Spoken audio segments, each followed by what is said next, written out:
Annelies Wilder Smith is a professor of emerging infectious diseases at the London School of Hygiene and Tropical Medicine. She serves on various WHO committees and joins us now live from Singapore. Annelies, thanks for joining us on the program. These migrant workers often live in cramped dormitories, and as we just heard in that report, often in unsanitary conditions with up to 20 men per room. And now they're being told they have to be in quarantine in these dormitories for 2 weeks. How much danger is there for there to be an explosion of this virus among these migrant workers?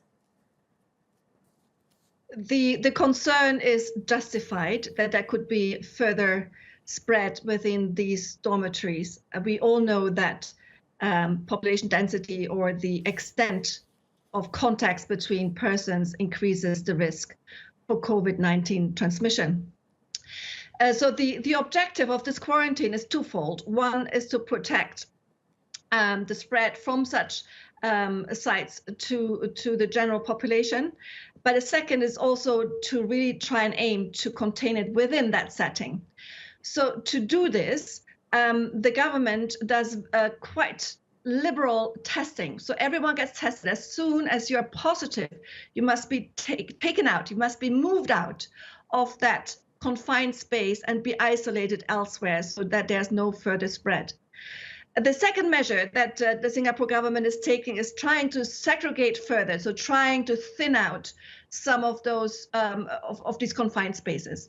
Mm-hmm. And Annelies, before I get to my next question, I just want to correct, I misspoke. You're coming to us from Geneva, not Singapore. So sorry about that mistake there. Singapore is a long way into its outbreak. As we know, it saw its first case back in January, and it's now suffering clusters of infections in the coming weeks and months when countries start easing lockdowns. Is this what health authorities need to be watching out for, and how can they stop these clusters of outbreaks?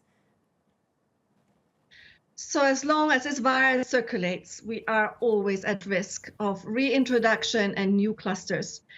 It's a very difficult time for all of us, and Singapore has been exemplary, in fact, a role model for the world, how to deal with this emerging virus. And so despite having had a lot of importations already in January, Singapore has been very good in actively going after each case, isolating them, and also doing extensive contact tracing. And because of that, they have been able to manage a lot of these clusters. The recent concern in Singapore was that in the last week, the spike increased, and it was more due to now community transmission, where you cannot identify the link or the source. And for this reason, Singapore implemented much more stringent measures, not totally a lockdown, but close to a lockdown, similarly to what we are doing in Europe. Mm-hmm. Singapore, Malaysia, and Thailand all have good healthcare systems and good testing infrastructures in place, and they are reporting relatively low numbers of cases. But is there any evidence to suggest that coronavirus actually isn't as virulent in some of these tropical climates?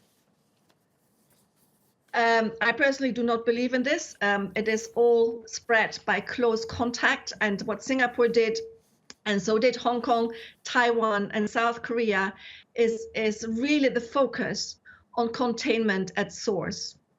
And before it really spreads in a community. Now that it has spread more in a community in Singapore, Singapore has increased the strict measures. South Korea is an example also for a cooler climate, where they were out of control for a while and then regained control by very strict contact tracing and isolation. It is not only social distancing. You really have to go after each single case. That means liberal testing, isolating the cases, and doing contact tracing of the contacts. All right, we see that time and time again. Testing really is the key. Annelies Wilder Smith in Geneva, thank you so much for your time today.